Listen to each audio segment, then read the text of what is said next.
Hidden behind your walls, there's this incredibly complex network that, let's be honest, powers your entire life. But what happens when that network gets stressed out? Well, it starts sending out warning signs, signs that are way too easy to just ignore. So today, we're going to pull back the drywall, so to speak, and look at the hidden dangers lurking in your home's electrical system. Have you ever been there? The lights kind of flicker when the AC kicks on, or maybe there's one circuit breaker that just seems to trip all the time. These aren't just little quirks or minor annoyances. Think of them as signals. It's basically your home trying to tell you something's wrong, and it is absolutely crucial that we learn how to listen. So to really get a handle on the problems, we first need to understand the pressures. Your home's electrical system doesn't exist in a perfect little bubble. It's out there, constantly fighting against its environment. Now, this slide uses a specific area, Missouri City, Texas, to make a point, but these challenges can really affect anyone, anywhere. Think about it. High humidity can actually corrode connections over time. If you live where the soil shifts, that can literally pull on underground lines. And of course, severe weather, hello thunderstorms, can send these incredibly damaging power surges right through your system. It is a constant battle. Okay, so how does a system that's under all this stress actually communicate with you? Well, it sends out some very specific warning signs. And believe me, you need to know how to decode these urgent signals. First up, the classic, a tripping circuit breaker.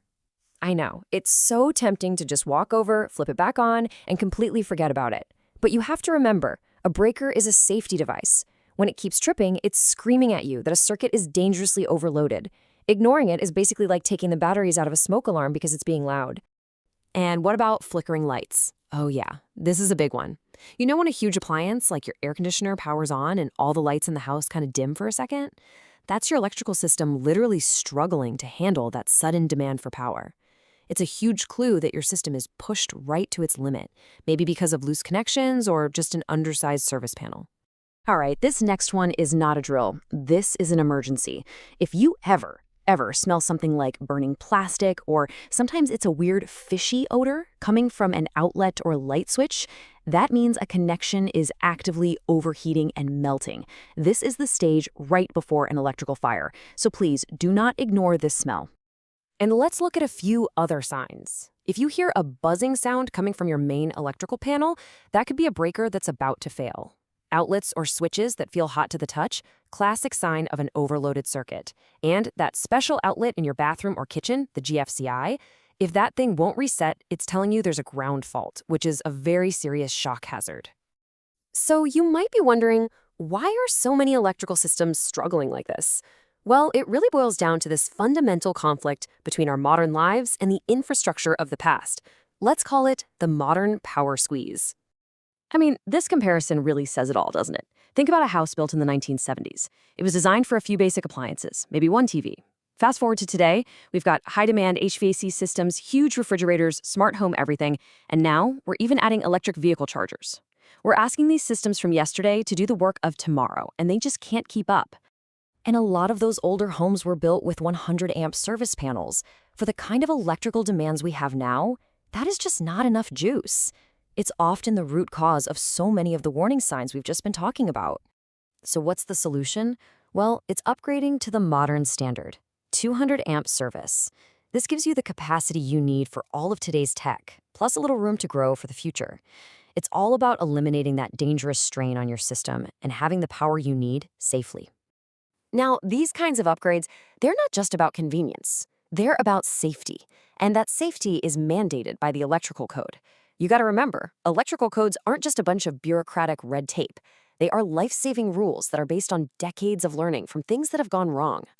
And two of the most important safety gadgets required by modern code are AFCIs and GFCIs.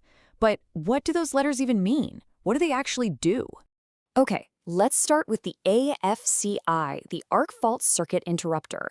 Think of this as your home's personal fire prevention expert.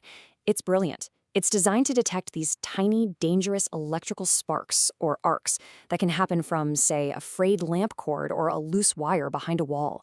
A regular breaker would totally miss these. The AFCI sees it and shuts the power off before a fire can even think about starting. And here's its partner, the GFCI. This is your shock prevention specialist. It's constantly monitoring the flow of electricity. If it senses even a tiny, tiny imbalance, like the current is going through a person instead of back through the wire, it cuts the power in a fraction of a second. That's why you see these in kitchens and bathrooms, anywhere near water. So, let's say you're seeing some of these warning signs, and you decide to call a professional. What happens then?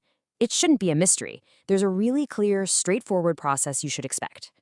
It's really pretty simple. Step 1 is just dispatch an arrival. They figure out how urgent your problem is and get the right person out to you. Step 2 is the big one, diagnosis and repair.